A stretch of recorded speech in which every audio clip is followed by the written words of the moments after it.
Hi, grade 5. I hope you're having a great morning. In reading today, we're going to think back to one of the articles that you read yesterday. You had a choice between one about Hurricane Laura and one about video games helping soldiers reconnect.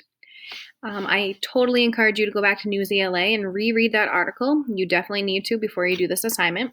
So once you read that article, come on back and jump onto Google Classroom. You'll find a slide presentation called Summarizing Nonfiction, and it's going to look just like this. Each student will have a copy of this, and you're going to fill it out using the article that you chose. So if you chose the article about Hurricane Laura, you'll put that up here. In this box, you'll write the main idea of that article. What was it all about? Sum it up for me here. And then in these 4 boxes, there's plenty of room for you to put bullet point notes that are all the important details that you read about.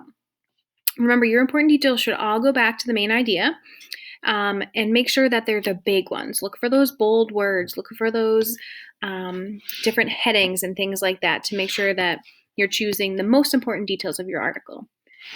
Once you have this all filled up, and you should have about 2 or 3 bullet points in each of these boxes, okay? And you certainly may have more. You will head to the next slide on your Google Classroom, and this is when you're going to use those notes, put them all together to write a summary of your nonfiction article. Make sure you use this checklist on the right. Your nonfiction summary will include the main idea, your supporting details, any key vocab that were really important to your article, and of course, it has to be in your own words, so no copying. This is summarizing. Imagine that your little sister came up to you and said, "Hey, what was that article all about? Hurricane Laura pounding Louisiana." You're summarizing. You're putting it back in your own words and telling someone, explaining to them what it's all about. Okay, so after you have your summary typed up here with capital letters, punctuation, all those good things, you will go back and turn it in on Google Classroom.